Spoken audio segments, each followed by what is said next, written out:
What's going on, ladies and gents? It's Richard, and I'm back. Um, I miss making videos a lot, and I miss talking to a lot of you, Blake, Omar, Annette, a lot of you, Susie Trigger.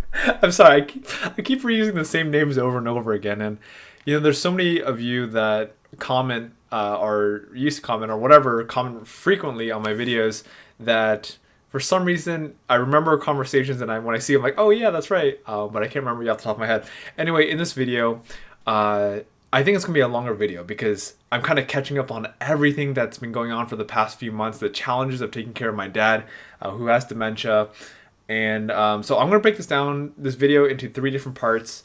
The first and the third part probably going to be the longest. Second part going to be really short. The first part is going to be what's been going on. What are the challenges and has it been like every single day in the past few months? It's been a challenge. I'll get to that.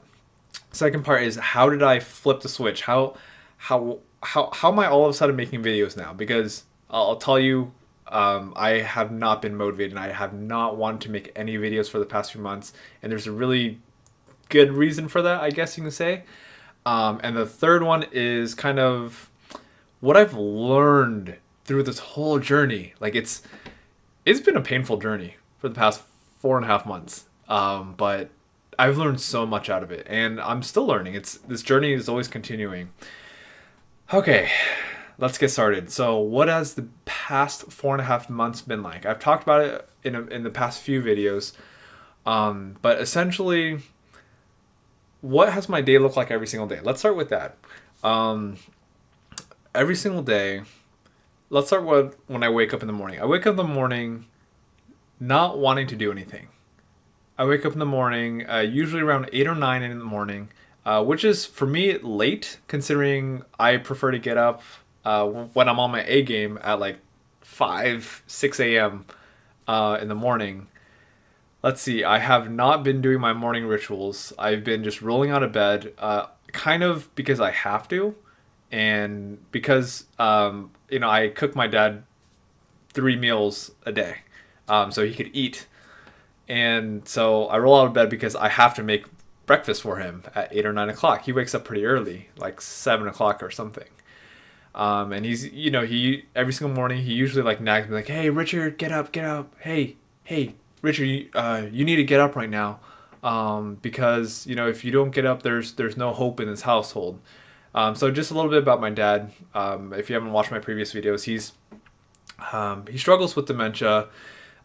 His main big symptoms is that he's depressed and he feels very lonely, and he's been really attached to me, and so I've always had to be around him almost 24/7, which means I almost never get my own free time by myself, except more recently I've been able to figure out ways. I'll talk a little bit more about that too. So every single morning my dad wakes me up, and there's always like this pressure of like, oh my goodness, it feels like I feel so guilty for sleeping in a little bit more, but I'm so tired in the morning. So I cook breakfast for him, and every single, like, all day long he always says, "Hey, what's our plan for day?"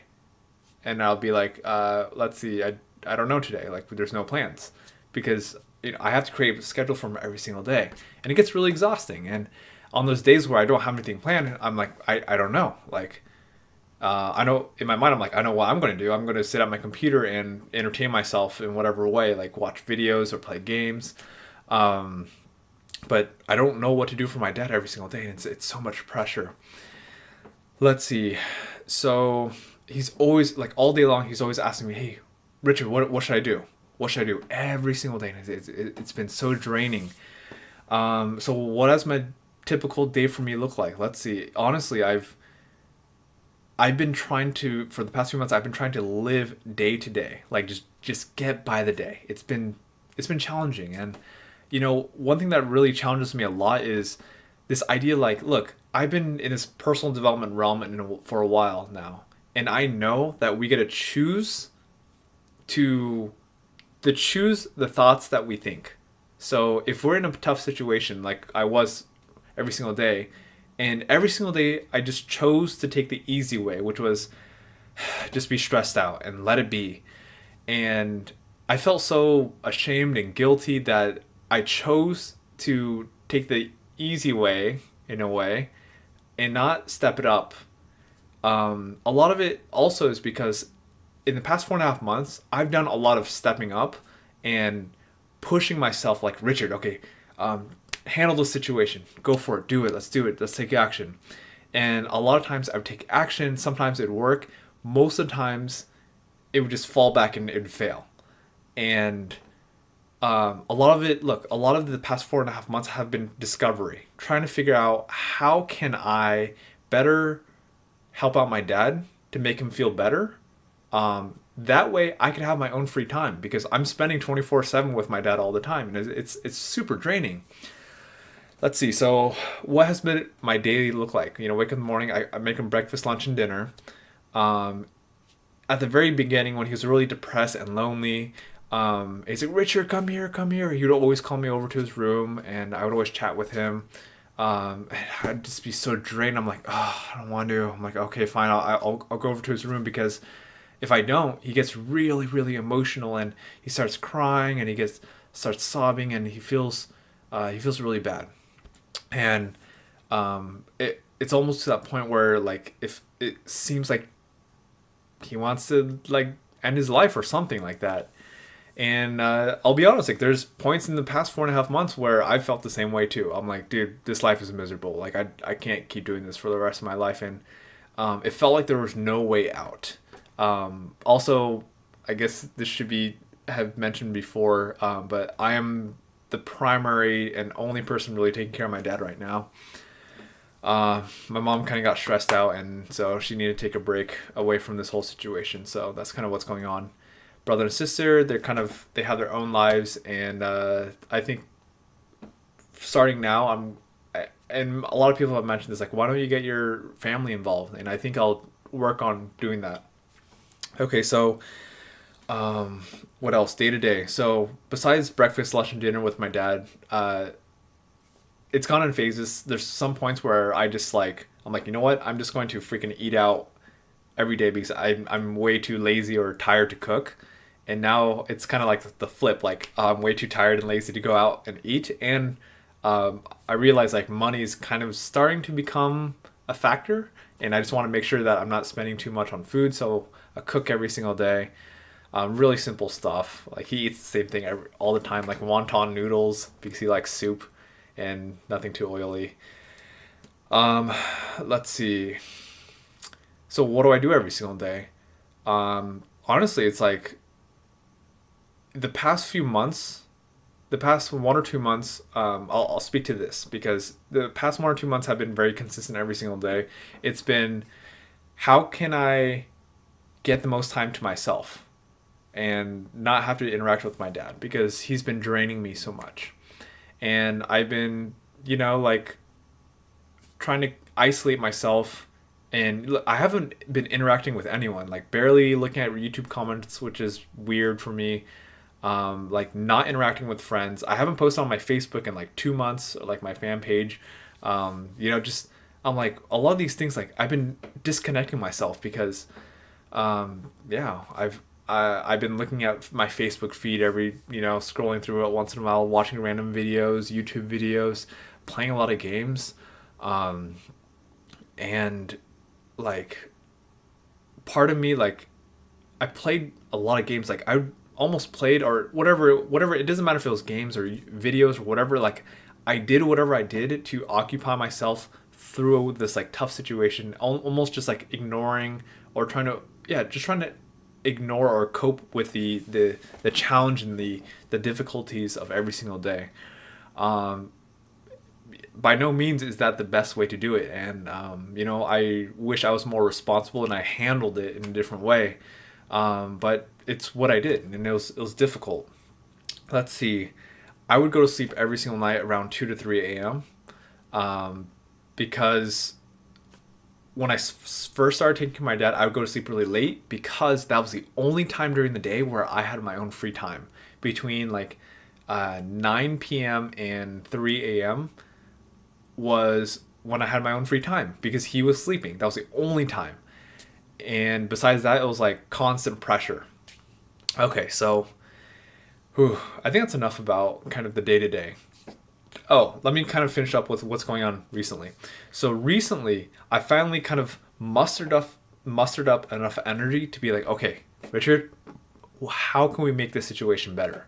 How do we start like making this life better for myself and my dad? And I realized like many times that my dad needed his own schedule, his own activities that did not involve me, because I drive him around everywhere. I take him everywhere. I'm always with him.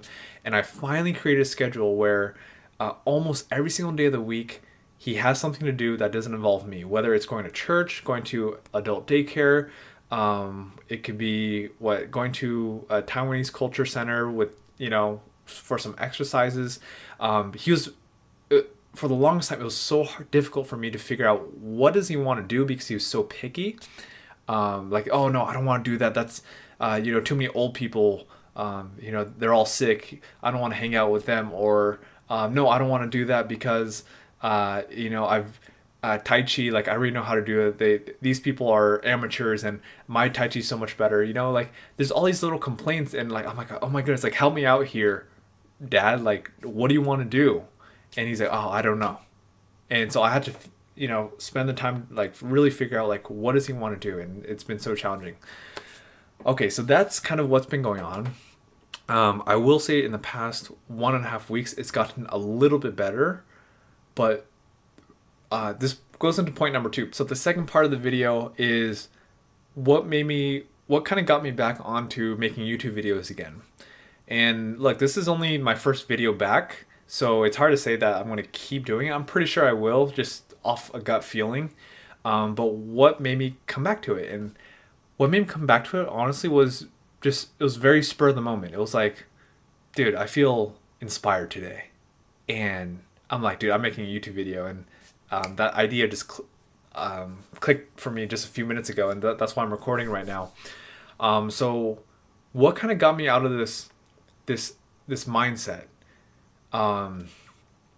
It was, a lot of different things. Again, in the past 4.5 months, most of the time was spent, oh, I don't want to do this, I don't want to do this, I don't want to do this, I don't want to move forward with my life. Like I'm so stuck and miserable and feeling sorry for myself and all these different things, all these emotions, like, oh, dude, I just give up. Like I don't want to do anything. Like I know people depend on me on YouTube and in my speaking, and like I'm like a mentor and a role model for a lot of different people, but like in my mind, I just couldn't focus on that. I was just like, I don't want to do that anymore. Like I'm so stuck, which is not true.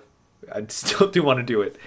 And regardless of all these negative voices that were in my head for the past 4.5 months, I knew deep down inside that I was not going to give up. That something part of me was like, you know what, Richard, you're going through hell right now. Like you're going through such a tough situation right now, and you're still thinking negative, but deep down inside, you're going to keep going. Like after this huge slump that feels like the end of your life, that feels like you're not going to do anything else, that you're going to quit your job and you're going to quit your passion and be a bum for the rest of your life. Deep down inside, after all this negative thinking, you're going to get back to it and you're going to get back on track, which I feel like I'm doing right now.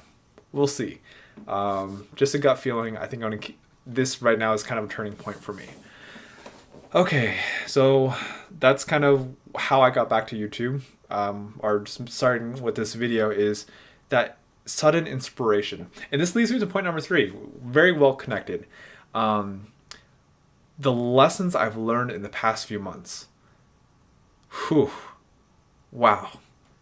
In the past 4.5 months, I knew, even through all the pain and like while I was suffering, I was just like, oh, dude, I hate this. Like, I don't want to do this anymore. Like, I give up on life and all these different things. Even through all this struggle, I knew deep down inside, I was like, dude, Richard, like, you're going to learn something out of this. And in the moment, I told myself that, but I was still negative. I was still like, I don't know what the heck I'm learning. Like, this is ridiculous. This is stupid. So much pressure and stress.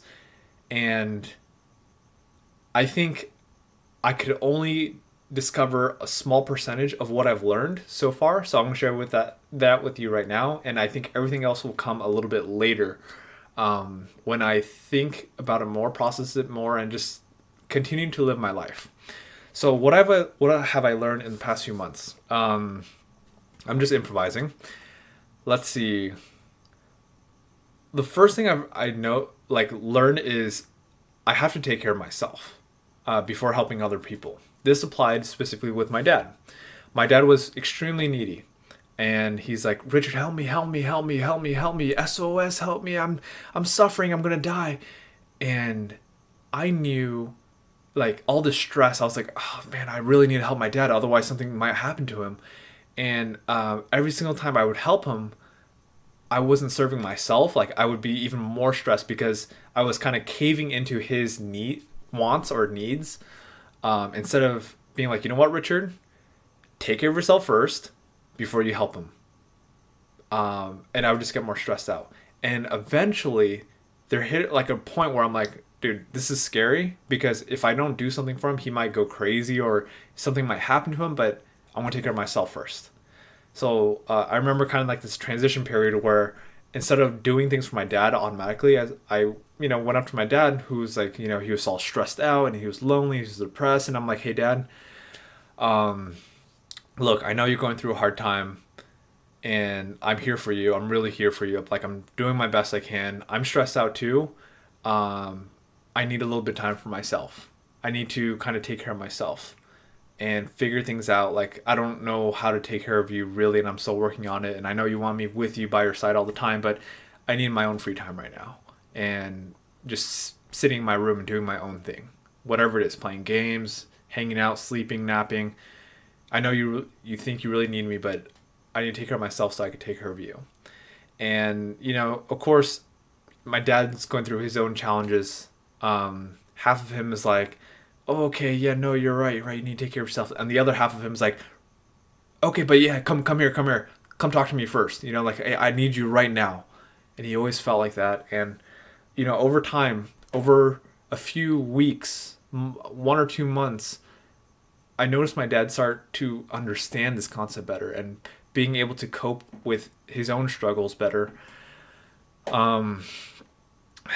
Let's see.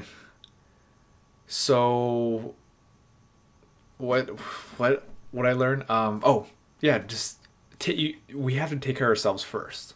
And what's happened is, since I've been able to get a little bit of time to myself, that little bit of time to myself has made me feel better, which means I could take care of my dad better and be more patient with him.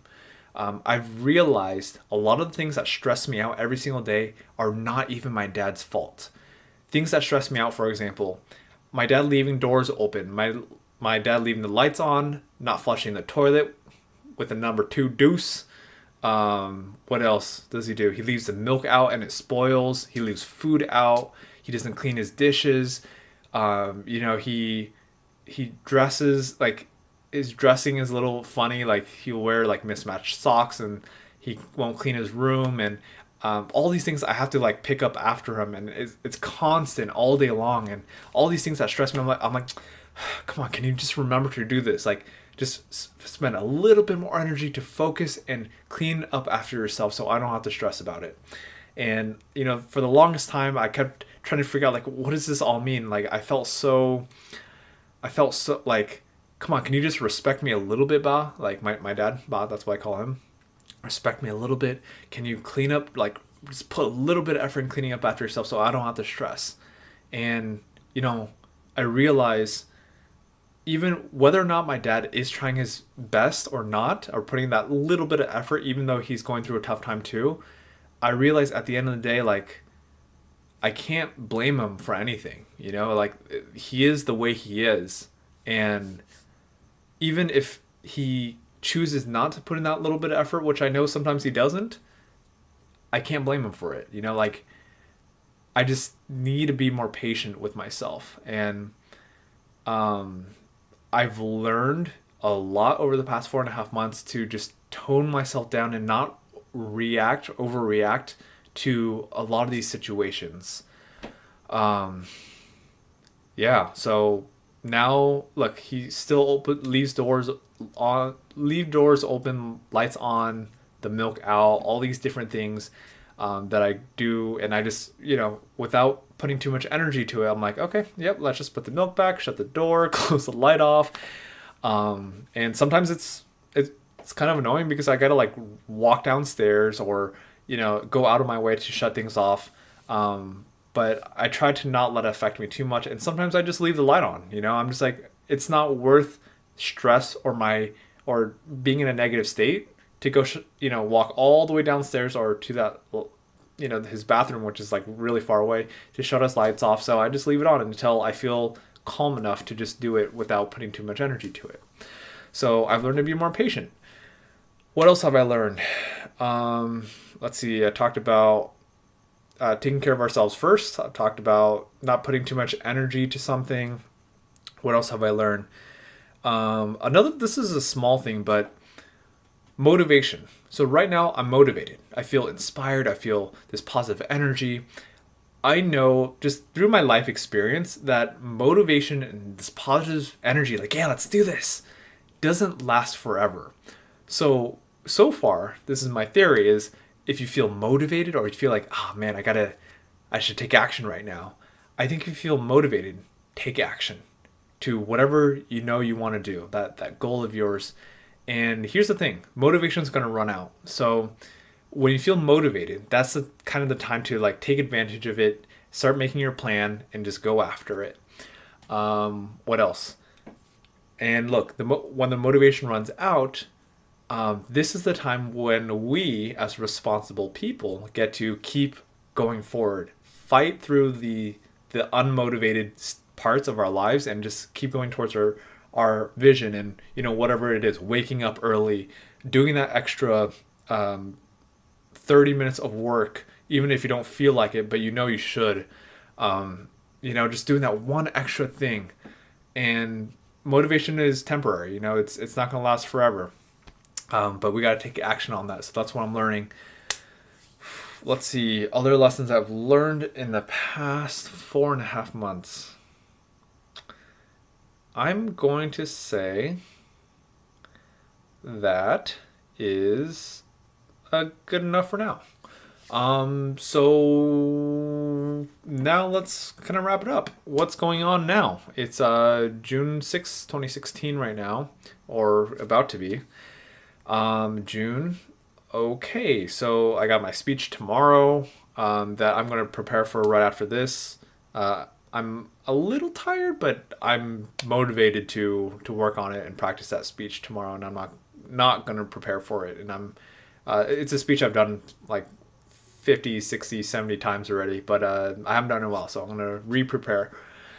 What else?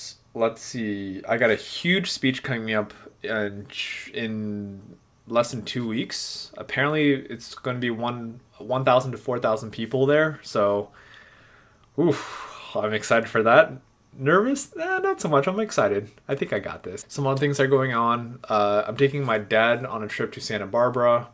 Let's see, for like a church retreat.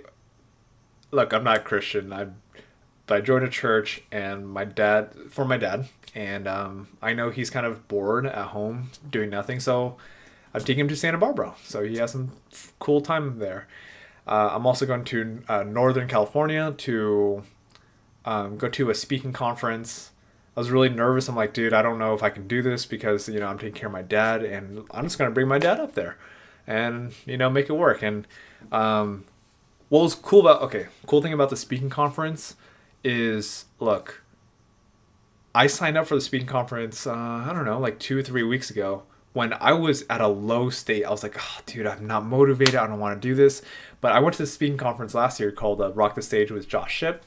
And I was like, dude, I need, like, even though I don't care about my business right now, I'm like, screw life. I'm like, I'm going next year, or I'm going to this conference this year. And no matter how crappy I felt in the moment, I was like, I could be proud of myself for that one. I'm just like, you know what? I'm going to sign up. I'm going to sign up and I'm going to go. I'm going to figure out a way to make it work. I'm low on funds, but I'm going to pay for it. I'm going to figure out a way to get my dad there. My dad is comped because I talked to an organizer and said, I'm taking care of him, and he got a free ticket in. So that's my life right now, and I, I want to. The word I want to use is sorry. I'm not really sorry, but like I want to say I'm sorry for like kind of being spacey and like talking out of nowhere. I'm not like super sharp and focused. Oh, this is another good point, which I'll talk about in a second. Um, but I want to acknowledge that I'm not like super sharp and focused and like inspired, but that's okay because we're human. Okay, so another thing, this is huge. So for the past 4.5 months, look, my brain has been like, just like my brain's been shut off. It's been like, screw you, Richard. Like, I don't want to think anymore.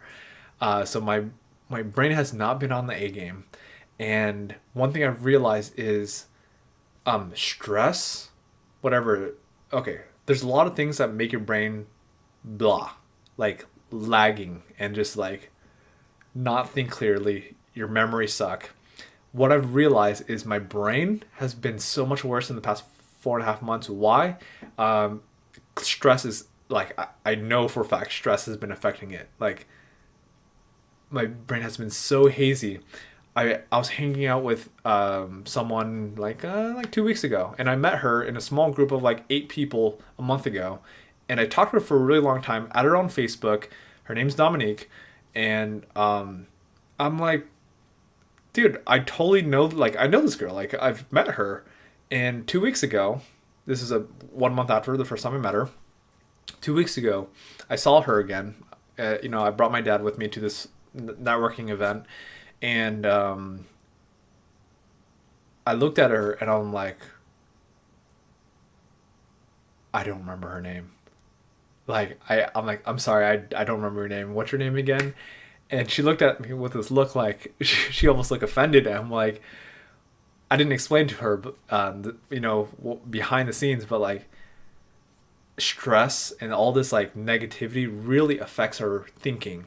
And I think when we are more positive and when we stop stressing so much, we can start thinking better. And right now, I'm thinking a little bit better than I was for the past 4.5 months, but I'm still working on getting back to normal or my ideal state. So that's another reason for you to not stress so much, because when you can not stress so much, you'll feel better.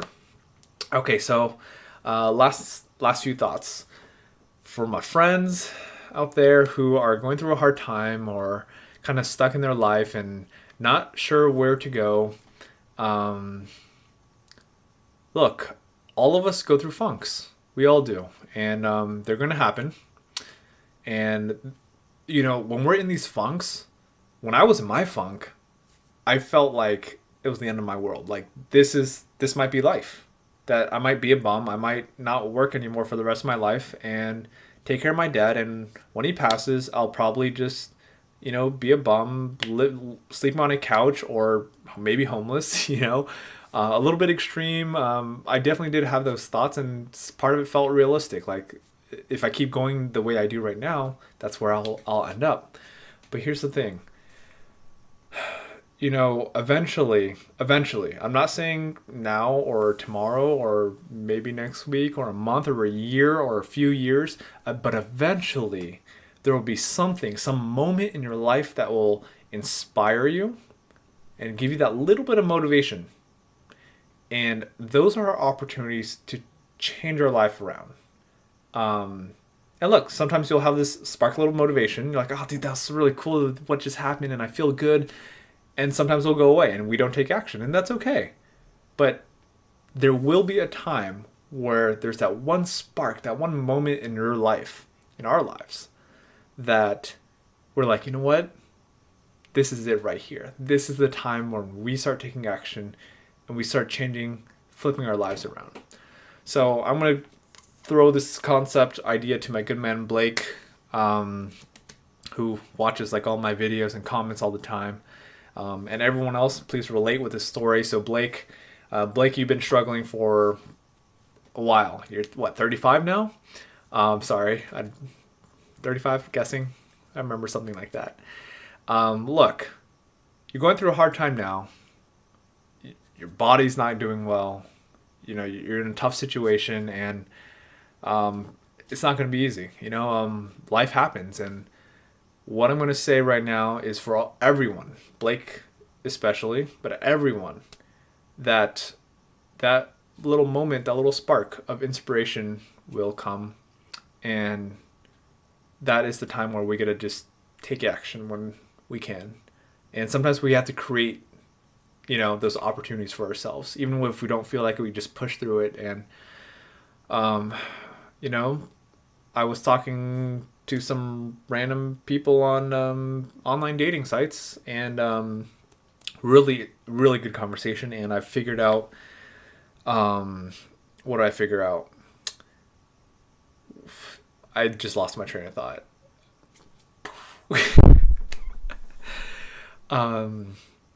What did I figure out? Oh, we were having a conversation, and the conversation was basically me talking about my challenges that I was going through. And she's like, "Well, I'm glad you see the positive parts of it." And she said, "There is no joy without pain and suffering. Like, without pain and suffering, we wouldn't be able to know what joy and happiness and all this positivity is. So, because we have nothing to compare it with. Do I absolutely agree with it? Meh. I'm still working on trying to figure it out, but I think it's a good concept, and it kind of makes sense. If you want to experience joy, you also got to go through the hardships too. So for my friend Blake and all of you out there who are struggling and going through such a hard time, just know that the more you struggle, the more beautiful your life will be, if that makes sense, later on when you figure out how to be joyful.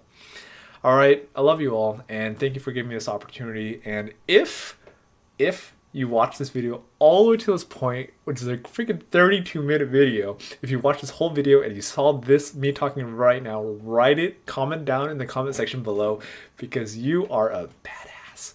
And high fives to you. And dude, I'm stoked if I keep you entertained for that long. If I don't, hey, it doesn't matter. First of all, no one's going to watch this part. And hey, I'm not offended.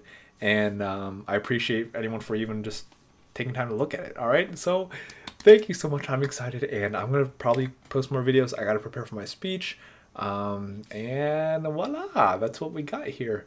Dude, I'm super excited. My neck and my back hurts. I feel like an old man right now.